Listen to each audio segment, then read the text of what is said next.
Je voudrais qu'il ou qu'elle change. Bonjour à toutes et à tous et bienvenue sur ma chaîne Esther Valentin, votre coach spécialisé en vie sentimentale. Et aujourd'hui, on va voir qu'est-ce qui se cache derrière la volonté que l'autre change, votre volonté que des choses changent chez votre partenaire ou possiblement un début de relation, peu importe le stade. On va voir ensemble ces changements, comment on peut influencer l'autre à aller dans cette direction-là, la différence entre les changements possibles et impossibles, on va en parler dans cette vidéo. Déjà, je voulais vous dire que dans la barre de description, j'ai mis des petits e-books à télécharger, donc n'hésitez pas, ils sont gratuits. Et dans tous les cas, bienvenue sur ma chaîne.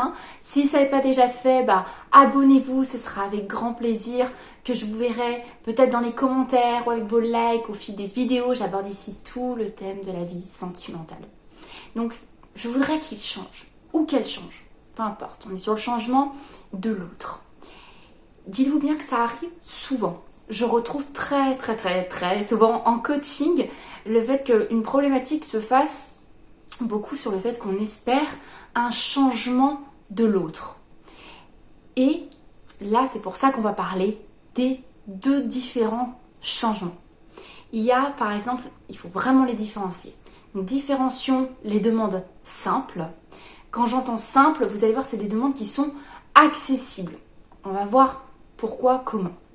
Dans les demandes simples, on retrouve par exemple la participation aux tâches ménagères, un peu plus de temps de qualité ensemble. Ça peut être plus de soutien dans les moments difficiles. Voilà, on est plus sur des attitudes, des comportements ou des réactions de l'autre. Dans les demandes que je catégorise un petit peu d'impossible, on va être sur les changements d'envie ou de besoin de l'autre.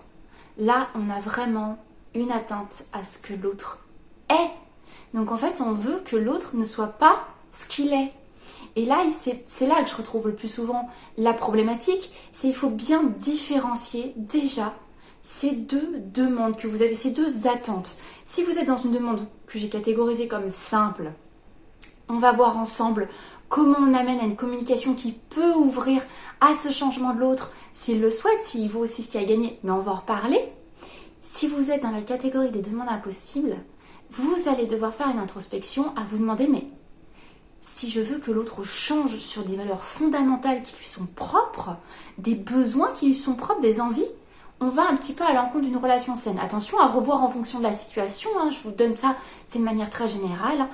Comme d'habitude, chaque situation est très individuelle, mais vraiment les besoins et les envies d'une personne, si vous avez l'habitude de me suivre, vous le savez, c'est ce qui fait l'essence même d'une personne.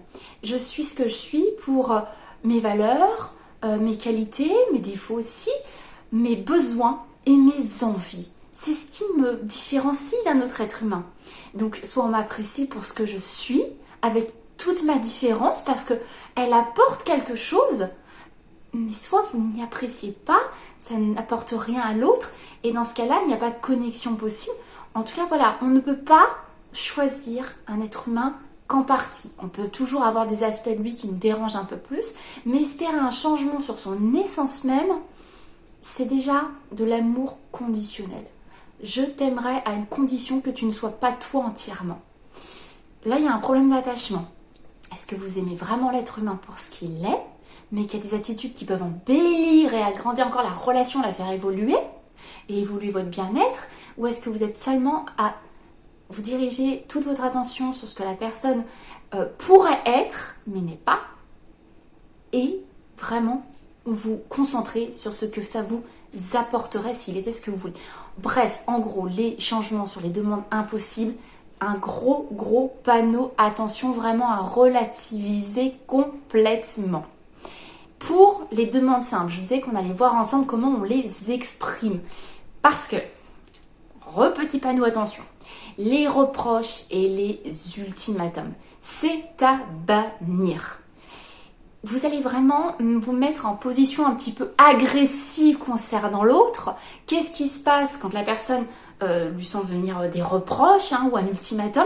Vous lui mettez une pression, ou en tout cas, elle se sent naturellement, c'est très humain, agressé par des reproches, vous allez tomber face à une position de défense et peut-être même de défense qui va passer à l'agression, à vous reprocher, finalement vous retourner des problèmes. Ce n'est absolument pas ce qu'on cherche, on n'a rien à gagner, c'est pas productif, mais pas du tout. Donc vraiment les reproches, les ultimatums, c'est à bannir. On va vraiment devoir y aller sur de la communication positive. Montrer à l'autre ce qu'il y a à gagner, ce qu'il y a de positif, ça veut dire par exemple dans ce qu'il y a à gagner, passer plus de moments ensemble, je me sens bien, on passe des très bons moments ensemble, je me sens bien avec toi, j'aimerais passer plus de temps, je trouve vraiment qu'il y a tout à y gagner. Vous déjà, vous insinuez à l'autre qu'il y a une récompense, je me sens bien, ça me fait plaisir, tu as tout à gagner à mon bien-être, parce que toi aussi ça te génère du bien-être, la relation s'en porte mieux, etc. etc. Alors que si vous dites, mais tu me donnes jamais de temps, tu es toujours en train de faire ça, je vous assure qu'avec la meilleure volonté du monde, sur ce genre de reproches, le système de récompense du cerveau n'est pas très stimulé, hein, donc on n'a pas vraiment envie de faire des efforts, on a envie de se défendre. C'est très naturel. Quand vous allez être aussi sur ces demandes simples, en plus d'une bonne communication pour les exposer, montrer ce qu'il y a à gagner et non pas d'être dans l'agressivité. Agressivité, vous avez vu, il n'y a pas besoin d'insulter, il n'y a pas besoin d'être méchant. Le reproche est déjà un fonctionnement un petit peu agressif pour nous, êtres humains. Quand vous allez faire ce genre de demande, vous allez aussi devoir bien vous dire qu'il ne faut pas en demander trop et rapidement. Changer des habitudes, c'est compliqué. Vous le savez, on travaille souvent dans d'autres vidéos sur votre propre schéma. Changer son schéma, c'est complexe. On parle de vraiment déprogrammer les anciennes habitudes. On parle de schéma de fonctionnement. Si c'est un schéma de fonctionnement, ça veut dire qu'il se reproduit, ça veut dire que le cerveau a mis ça en place pour vivre, tout simplement, pour agir et réagir en fonction de son environnement et du contexte. De déprogrammer ça, ça demande la motivation au départ qui va être faite par votre communication et le principe de récompense. Et ensuite, ça va demander d'y aller à tâtons. Ça ne peut pas se faire du jour au lendemain. Voilà, il faut un petit peu d'indulgence dans ces demandes. En motivant l'autre, certes, aussi avec beaucoup de reconnaissance. Ça veut dire, je te remercie, je vois bien les efforts que tu fais. Ça me touche. Et regarde comment on y gagne, comment on se sent bien, tous les deux. Moi, personnellement, je me sens bien. Ça me fait me sentir encore mieux auprès de toi. Ah, ça fait qu'on a plus de temps pour du positif, etc. Là, vous allez soutenir aussi votre communication initiale, celle que vous avez utilisée pour demander ces changements, ces demandes simples. Donc évidemment, si vous l'exigez le tout de suite, mettez-vous une seconde à la place de l'autre. Si vous avez une habitude vraiment de réagir émotionnellement à quelque chose, il y a un mot peut-être qui vous touche particulièrement, il y a une critique qui vous touche particulièrement, je vous dis demain, ne réagissez plus comme ça. Comprenez bien qu'évidemment, il faut de l'indulgence, il y a du temps, il y a de l'application et il y a un petit peu de la motivation à maintenir. Voilà, il faut vraiment en avoir conscience. La prise de conscience et la volonté de faire au mieux, ce sont les clés de tout changement. Vous ne pouvez rien faire si une personne, sur une personne qui ne veut pas travailler sur lui, évoluer, donner du positif à la relation, voilà, solutionner certaines choses. Si cette personne n'a pas la volonté, je suis désolée, vous ne pouvez rien faire. Chaque changement qui s'initie, vous comprenez bien que dans la vie, il faut déjà la volonté, la prise de conscience, ensuite il faut passer à l'action, ensuite il faut répéter les actions dans le temps pour en faire des nouvelles habitudes et lutter contre les anciennes. Si une personne n'a pas déjà le premier de ces 3 points, n'a pas la volonté. Si la personne vous dit juste non, moi je continuerai d'agir comme ça, mais peu importe ce que ça te fait. Si vous vous mettez dans ce système d'attente alors que c'est pourtant quelque chose d'essentiel pour vous, vraiment, attention à vous respecter vous-même. Si vous êtes en train d'atteindre une de vos limites et si vous voyez que votre partenaire n'est pas du tout dans le fait d'avancer en direction de la relation ou de faire grandir la relation, c'est comme vous battre contre du vent. Tous les couples, toutes les relations sont basées sur un fondement, l'envie de se comprendre, l'envie de faire au mieux, la volonté d'aller dans la même direction. S'il manque ces principes, en fait, on se retrouve seul dans la relation. Et donc là, il ne faut pas s'étonner qu'on se retrouve dans une relation un petit peu qui nous fait souffrir, en tout cas de mal-être, et se mettre dans cette position d'attente en espérant, même si l'autre n'a pas la volonté de le faire, que peut-être, par les événements de la vie, ça va changer. Petit panneau, attention une nouvelle fois, vous êtes en train de vous mettre dans une relation insatisfaisante et vous ne pouvez pas vous battre contre l'autre, mais vous allez pouvoir agir de votre côté sur vous en montrant que D'accord, donc on se voit jamais, tu considères que je te demande des moments de qualité, t'as rien à y gagner, t'as pas la volonté de prise de conscience ni d'essayer de faire au mieux, donc en fait je suis toute seule, pourquoi moi je vais continuer de m'appliquer autant? Ça va être là-dessus qu'on va travailler. Ne cherchez pas à continuer d'investir encore et encore, de rabâcher à l'autre, de reparler, alors que vous voyez qu'il n'a pas la volonté de le faire. C'est très énergivore et vous allez vraiment y perdre en confiance en vous parce que vous allez vous frustrer de ne voir aucune amélioration malgré vos bonnes applications.